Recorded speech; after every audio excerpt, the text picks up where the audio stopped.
मैं ये जानना चाहता हूँ कि इस्लाम के नज़दीक कोई एथीस्ट हो सकता है क्या, इस्लाम के नज़रिए से? नहीं नहीं, मैं बहुत छोटे छोटे बच्चों वाले सवाल लेकर आता हूँ। अच्छा अच्छा, ठीक है। इजाजत हो तो एक थोड़ा सा और पूछ लूँ? हाँ, एक ठो और पूछ लीजिए। अच्छा, ये बताएं आप, मदरसों में किताबें इसके मतलब इसके पक्ष में हैं कि किताबें गवर्नमेंट तय करे कौन सी चलेगी, या मतलब साइंस और ये पढ़ाने के पक्ष में है? तो जहां तक मैंने पढ़ा है तो आपके यहाँ गजाली साहब ने भी थोड़ा सा इसको रिस्ट्रिक्ट किया था कि ज्यादा उनको ना पढ़ाया जाए, इसने इससे कह दिया? मुलहिद होने का। कहाँ पढ़ा है गजाली साहब ने, कहाँ रिस्ट्रिक्ट किया है? अरे भाई, ये सब आपके पास कहाँ से इंफॉर्मेशन आती है ये फालतू की? मैं आपको तो नहीं कहूंगा, लेकिन अगर कोई फिलोसोफर पढ़े तो उसका अंदाजा होगा कि फिलोसफी में क्या क्या मिस्टेक्स हैं। इस पर इमाम गजाली ने काम किया है। ये नहीं कहा कि फलसफे को जला दो। मुफ्ती साहब आदाब। आदाब, क्या हाल चाल है?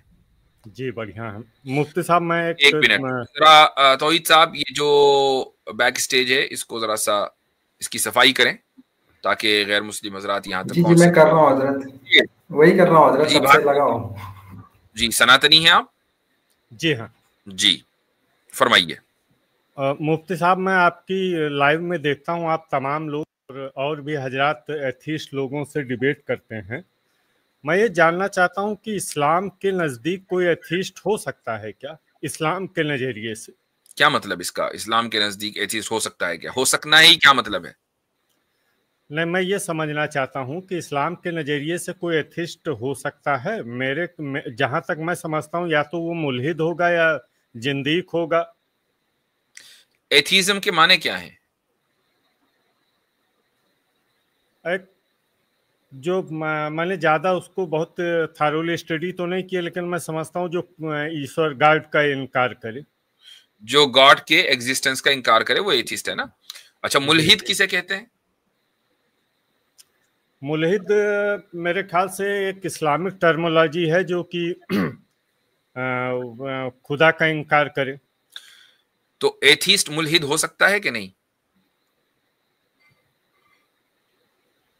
एथिस्ट को मुल्हिद कह सकते हैं कि नहीं? क्योंकि दोनों की जो डेफिनेशन है वो आपने एक ही की है। नहीं नहीं, उसमें ये आप समझें, मैं जो पहली तो बात कर रहा हूं कि मैं किस नज़रिए से उसको देखना चाहता हूं, मैं इस्लामिक नज़रिए से बात करता हूं। तो हम उसको एथीस्ट नहीं कह सकते, हम उसको मुल्हिद कहेंगे, जिंदीक कहेंगे, या काफिर, जो कुछ भी कह सकते। आपने तो खुद ही कहा ना कि एथिस्ट वो है जो गॉड के एग्जिस्टेंस को ना मानता हो। मैंने पूछा मुल्हिद कौन है, कहने लगे जो गॉड के एग्जिस्टेंस को ना मानता हो। तो जब एथिस्ट और मुल्हिद में सिर्फ लैंग्वेज का फर्क हुआ, तो आप ये कैसे कह सकते हैं कि उसको एथिस्ट तो कहा नहीं कहा जाएगा, मुल्हिद कहा जाएगा? ये कैसी बात हुई भाई? अच्छा, तो जैसे अगर किसी ईसाई ने गॉड का इनकार कर रखा है और आप उसको एथीस्ट कहते हैं, तो इसका मतलब आप मान लेते हैं कि उसका गॉड है। अगर किसी ईसाई ने एग्जिस्टेंस ऑफ गॉड का इनकार किया जी, तो उसको भी मुल्हिद भी कहा जाएगा, एथिस्ट भी कहा जाएगा। इंग्लिश में एथिस्ट कहा जाएगा, उर्दू में मुल्हिद या अरबी में मुल्हिद कहा जाएगा। आप मुझे इस्लामिक नजरिए से बता दें कि उसको क्या कहा जाएगा। बता तो रहा हूं, इस्लामिक नुक्ता नजर से बता रहा हूं कि उसको एथिस्ट अंग्रेजी में आप क्या समझ। इस्लामी नुक्ता नजर के लिए जरूरी नहीं है कि जबान अरबी हो या उर्दू हो, इंग्लिश भी हो सकती है भाई। नहीं नहीं, आप अरबी नजरिए से ही बता दें मुफ्ती साहब। नहीं, क्यों बता दें? आपको अरबी आती है? उर्दू से बता दें। उर्दू मतलब उर्दू में हम कह रहे हैं ना, मुल्हिद भी कह सकते हैं और एथिस्ट भी कह सकते हैं, दोनों तर्जुमा है। मुल्हिद का तर्जुमा अंग्रेजी में एथिस्ट है, एथिस्ट का तर्जुमा उर्दू में मुल्हिद है। सिर्फ लैंग्वेज का फर्क है ना। आपने डेफिनेशन तो एक ही की है। हाँ, लेकिन जहां तक आप जो किया, तो फिर अगर आप उसको मुल्हिद नहीं कहेंगे और एथिस्ट कहेंगे, तो फिर आपको मानना तो पड़ेगा कि आप हम मुल्हिद भी कहेंगे और एथिस्ट भी कहेंगे। जी, तो अगर उर्दू में कहना होगा तो उसको मुल्हिद ही कहेंगे। जी, उर्दू में कहना होगा तो मुल्हिद कहेंगे, अंग्रेजी में कहना होगा तो एथिस्ट कहेंगे। अच्छा, ठीक है, शुक्रिया मुफ्ती साहब, यही समझ। मैं तो समझा कि आप कोई बड़ा खतरनाक सा कोई क्लेम लेकर आए हैं, जबरदस्त वाली दलील लेकर आए हैं। यार, ये तो कुछ भी ना निकला। नहीं नहीं, मैं बहुत छोटे छोटे बच्चों वाले सवाल लेकर आता हूँ मुफ्ती साहब। अच्छा अच्छा, ठीक है। इजाजत हो तो एक थोड़ा सा और पूछ लूं? हाँ, एक ठो और पूछ लीजिए। अच्छा, ये बताएं आप, मदरसों में किताबें मतलब इसके पक्ष में हैं कि किताबें गवर्नमेंट तय करे? कौन सी चलेगी, या मतलब साइंस और ये पढ़ाने के पक्ष में है?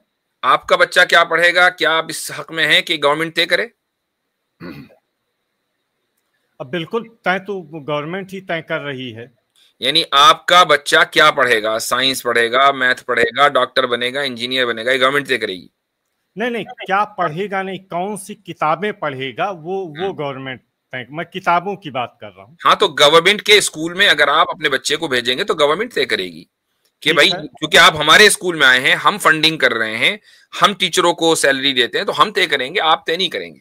लेकिन अगर आपने खुद अपना स्कूल खोला, ठीक है, या अपना कोई तालीमी इदारा खोला, उसमें आपको तय करना चाहिए कि बच्चे क्या पढ़ेंगे। हाँ, गवर्नमेंट को ये इख्तियार होगा कि फिर वो आपके खोले हुए स्कूल को मान्यता देती है, अप्रूवल देती है या नहीं देती है, गवर्नमेंट का इख्तियार है। लेकिन गवर्नमेंट आपको पेनलाइज नहीं कर सकती है कि आप अपने बच्चे को ये क्यों पढ़ा रहे हैं। जी, तो ठीक है मुफ्ती साहब। वैसे जैसे यह गणित और इन सब की जो किताबें, मैथ की और ये सब किताबें पढ़ाए, तो जहाँ तक मैंने पढ़ा है तो आपके यहाँ गजाली साहब ने भी थोड़ा सा इसको रिस्ट्रिक्ट किया था कि ज्यादा उनको ना पढ़ाया जाए। इसने कह दिया, कहाँ पढ़ा है? गजाली साहब ने कहाँ रिस्ट्रिक्ट किया है? अरे भाई, ये सब आपके पास कहाँ से इंफॉर्मेशन आती है ये फालतू की? इमाम गजाली आपको पता है किस सन में थे? जहाँ तक मुझे अंदाज है ये हजार साल पहले। 1000 साल पहले थे, बिल्कुल सही है। तो हिजरत 1446-47 साल पहले हुई है। तो हिजरी तारीख के एतबार से सन 505 हिजरी में उनका इंतकाल हुआ है। इमाम गजाली की जो किताबें हैं, अगर आप वो किताबें पढ़ें, मैं आपको तो नहीं कहूंगा, लेकिन अगर कोई फिलोसोफर पढ़े तो उसका अंदाजा होगा कि फिलोसफी में क्या क्या मिस्टेक्स हैं, इस पर इमाम गजाली ने काम किया है। ये नहीं कहा कि फलसफे को जला दो। उनकी 2 किताबें हैं। पहली किताब इस मौजू पर, पहली किताब का नाम है मकासिदुल फलासिफा, जिसका अंग्रेजी तर्जुमा है द ऑब्जेक्टिव्स ऑफ फिलोसोफर्स, के फिलोसफी के जरिए फिलोसोफर्स क्या अचीव करना चाहते हैं। तो उन्होंने पूरे फलसफे को पेश किया है कि this is what it is. उसके बाद उन्होंने दूसरी किताब लिखी जिसका नाम है तहाफुतुल फलासिफा, जिसका इंग्लिश ट्रांसलेशन है द इनकंसिस्टेंसी ऑफ फिलोसोफर्स, के ये फिलोसफी के अंदर ये एरर्स पाए जाते हैं। तो मुझे एक बात बताएं कि अगर कोई आदमी साइंस में एरर्स निकालना चाहे, साइंटिफिक थ्योरीज में, तो क्या उसके लिए ये जरूरी नहीं है कि वो साइंस जानता हो? अगर वो साइंस नहीं जानता होगा तो फिर वो साइंटिफिक थ्योरीज में एरर्स कैसे निकालेगा? समझ में आ रही बात? तो अगर कोई आदमी फिलोसोफर्स के एरर्स निकाल रहा है तो इसका मतलब यह है कि वो आम फिलोसोफर से ज्यादा अच्छे अंदाज में फिलोसफी जानता है, जब भी तो एरर्स निकाले। और उनकी किताब का जवाब लोगों ने देने की कोशिश की, कुछ लोगों ने दी, मुसलमानों में ही दी, लेकिन वो जवाब ज्यादा नहीं चला। तो इसलिए ये जो आपको किसी ने बताया, ये गलत बताया है कि उन्होंने कहा कि जी मैथ वैथ को जरा साइड में कर दो। ऐसा कुछ नहीं है। मैं एक चीज आपके तवस्सुस से, चूंकि आपसे बात हो रही है, मैं अपने नाजरीन को एक चीज बताना चाहूंगा। शायद आप जानते होंगे, और इस मौजू पर बाय द वे मैं पहले ही बता रहा हूं, मैं अगले हफ्ते इंशाअल्लाह एक अहम स्ट्रीम करने जा रहा हूं। और मैं चाहूंगा कि तमाम वो लोग के जो मेरी स्ट्रीम्स, चाहे वो रिकॉर्डेड हो और चाहे वो लाइव हो, देखते हैं, वो स्ट्रीम जरूर देखें। और मुझे खुशी होगी कि अगर वो लाइव स्ट्रीम देखेंगे नेक्स्ट वीक, तो उस स्ट्रीम में मैं लोगों के सामने ये बात रखना चाहूंगा कि हम स्कूल के करिकुलम्स में किस तरीके से एक पॉजिटिव तब्दीली कर रहे हैं। और ये तब्दीली सिर्फ अमेरिका के पर्सपेक्टिव में नहीं है, बल्कि आलमी सतह के ऊपर है इंशाअल्लाह। तो मैं उसके कुछ नमूने आपको दिखाऊंगा।